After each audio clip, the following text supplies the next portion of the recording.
আসসালামু আলাইকুম, আমি ইয়েন। চলে আসলাম আরও একটি নতুন ব্লগ নিয়ে। আজকে একটু তাড়াতাড়ি আমরা রান্না শুরু করেছি, কারণ প্রতিদিন রান্না করতে করতে একটু দেরি হয়ে যায়, আজান দিয়ে দেয় একবারে মাগরিবের। সো তখন তাড়াহুড়া করার চেয়ে এদিকে একটু যদি সময় ধরে রান্না করা হয় তাহলে তাড়াতাড়ি শেষ হয়ে যাবে। এজন্য আম্মু এই যে প্রথমে রান্না তুলে দিল মুরগির মাংস। চুলায় কষানো মাংসটা কিন্তু খুব বেশি ভালো হয় খেতে, যেখানেই রান্না করা হোক না কেন। চুলায় রান্না করা চিকেনটার টেস্ট কিন্তু অন্য রকমের হয়। তো আজকে তোমাদের সঙ্গে এটাই শেয়ার করব যে কি মশলা ইউজ করলাম আমরা। এই যে কালো ফল আর সাদা ফল দিয়ে দিল আম্মু, আর দারচিনি আর পেঁয়াজ তো আগে থেকে দিয়েছিল, সাথে একটা তেজপাতা, আর মাংসগুলোকে ঢেলে দিয়ে নাড়াচাড়া করছে। আর এই যে আম্মু কিন্তু প্রথমে আলুর পাঁপড় ভেজেছে। এই পাঁপড়গুলো আমাদের হোমমেড। যারা আমার ভিডিও আগের থেকে দেখেন তারা তো জানেনই যে এই পাঁপড়গুলো আমাদের বানানো। এবার একটু সরিষার তেল দিয়ে দিল আম্মু। সরিষার তেল দিয়ে চিকেন রান্না করলে চিকেনটা কিন্তু বেশি টেস্ট লাগে। আমরা গত কয়েকবার খেয়েছি, তো এবারও একটু দেয়া হলো। আর পরিমাণ মতো রসুন, আদা বাটা, জিরা বাটা এগুলো দেয়া হলো। এখানে প্রায় 1 চামচের মতো আদা বাটা, জিরা বাটা আর রসুন মিক্স আছে। এখন এগুলোকে নাড়াচাড়া করে মিক্স করতে হবে।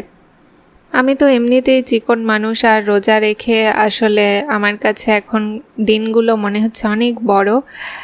রোজা থাকতে গিয়ে শরীরটাও একটু বেশি খারাপ লাগে যখন দুপুর হয়ে যায়। দুপুর আসলে আর আমি নড়াচড়া করতে পারি না, মনে হয় যে শুয়ে থেকেই আমি পুরো রোজাটা কাটিয়ে দিব। তো এই যে এখন দেওয়া হলো লাল মরিচ। লাল মরিচের আজকে গুঁড়াই দেওয়া হলো, কাটা মরিচ কিন্তু ইউজ করা হয়নি। আর মরিচ পুড়ে যাবে, এজন্য আম্মু পানি দিয়ে দিল পরিমাণ মতো।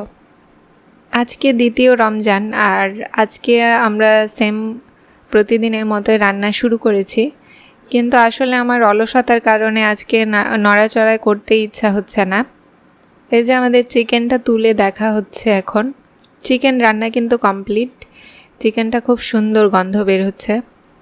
আর চুলায় রান্না করা প্রতিটা খাবারই খুব টেস্টি হয়। ভিউয়ার্স, আম্মু উপরে রান্না করছে আর আমাকে এই যে রমজানের দায়িত্ব দেওয়া হলো কাজের। আমি এখানে ডাল পিষতে এসেছি। ডালগুলো পেশা শেষে আমি এখানে গাজর পিষে নিচ্ছিলাম। এগুলো সিদ্ধ করা গাজর। গাজরগুলো আমাদের দেশের বাড়ি থেকে এনেছে গতকাল। এই গাজরগুলো দিয়ে হালুয়া করা হবে। আমি যে ডালগুলো তখন পিষে রাখলাম দুপুরে, সেই ডালগুলো দিয়ে কিন্তু আম্মু এই যে পেঁয়াজি বানাচ্ছে। এখন 5:30 বাজে, একটু পরে আজান দিবে, ইফতারি করতে হবে। সো এখন হচ্ছে পেঁয়াজি বানালে একটু মচমচে থাকবে, এই কারণে পেঁয়াজি বানাচ্ছে। আমরা কিন্তু বাসায় পেঁয়াজি খাই, সব আইটেম বাসারই খাই। রান্নার আরও অনেক ভিডিও ছিল, কিন্তু আমি মাঝখানে করতে পারিনি, কারণ রোজা রেখে আমার শরীরটা ভীষণ দুর্বল মনে হচ্ছিল, একটু অসুস্থ ফিল করছিলাম, এজন্য আমি শুয়েছিলাম। এই যে এখানে ভাজা শেষ, আর এখন আমরা ইফতারির প্লেট সাজাবো। রমজানে কিন্তু সব থেকে মজার কাজটা হচ্ছে ইফতারির প্লেট সাজানো এবং প্লেট নিয়ে বসে আজানের জন্য অপেক্ষা করা। এই জিনিসটা কিন্তু খুবই ভালো লাগে। আর পরিবারের সঙ্গে তো খেতে খুবই ভালো লাগে। পরিবারের সবাই একসঙ্গে বসে খাওয়া মজাই আলাদা। এই যে আমাদের আলুর পাঁপড়গুলো দেয়া হলো। আজকে আমাদের ইফতারের আইটেমে আছে বুট, খেজুর, বুন্দিয়া, আলুর পাঁপড় আর মুড়ি। আর আরেকটা আছে হচ্ছে পেঁয়াজি। এই যে এখানে নুডলস ছোট ভাইয়ের জন্য রান্না করেছে। ওর রোজা রেখে নাকি খুব নুডলস খেতে ইচ্ছে করছিল, এজন্য ওর জন্য নুডলস রান্না করা হয়েছে। আর এই যে ফাইনালি আমাদের পেঁয়াজিগুলো ভাজা শেষ, আর সবার প্লেটে আম্মু পেঁয়াজি দিয়ে দিচ্ছে। বাসায় বানানো পেঁয়াজিগুলো খেতে কিন্তু খুবই ভালো হয়, আর কেনাগুলোও ভালো হয়, কিন্তু আমার বাসায় বানানোগুলো একটু অন্য রকমের টেস্ট লাগে। এই যে আমার ছোট ভাইয়ের প্লেট সাজানোর পরে আমাদের প্লেট সাজাচ্ছে আম্মু। আমাদের প্লেটে সবার প্লেটে বুট দিচ্ছিল, বিভিন্ন আইটেম যেগুলো করা হয়েছে সেগুলো দিচ্ছিল। আসলে সারাদিন রোজা রাখার পরে যখন আজানের জন্য অপেক্ষা করা হয় প্লেট নিয়ে, সেই মুহূর্তটাই কিন্তু রমজানের আসল মুহূর্ত।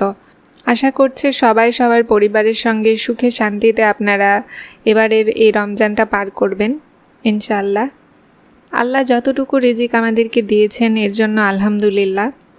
অনেকে বলতে পারেন এই কয়টা আইটেম কেন আর নেই কেন। আমরা বাসায় বানানো যে কয়টা আইটেম করা যায় সেই কয়টাই করেছি।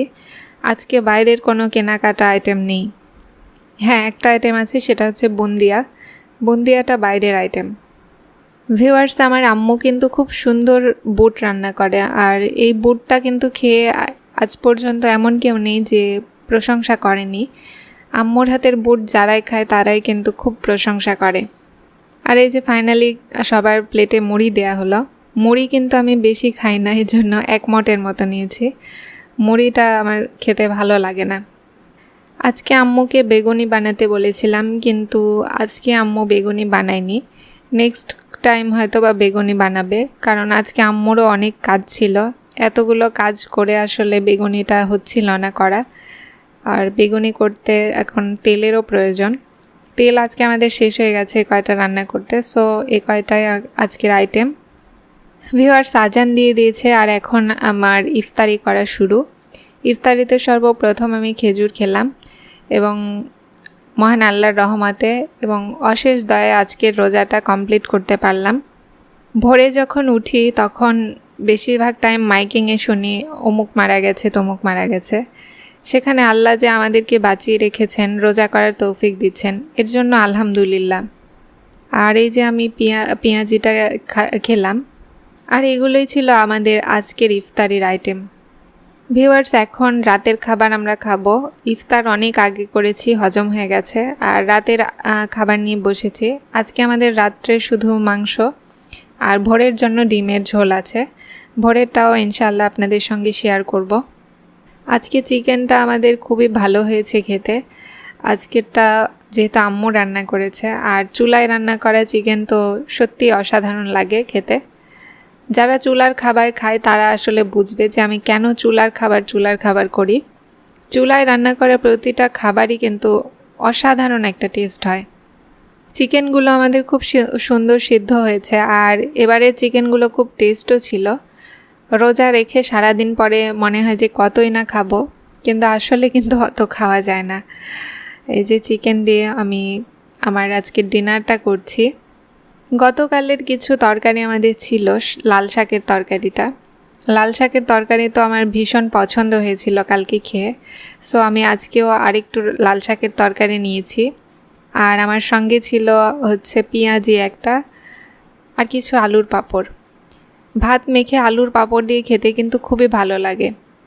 যারা আমার ভিডিওগুলো নিয়মিত দেখছেন তারা আমাকে সাবস্ক্রাইব করে আমার পাশে থাকুন এবং সবাই সুস্থ থাকুন, ভালো থাকুন, সবাই রোজা রাখার চেষ্টা করুন।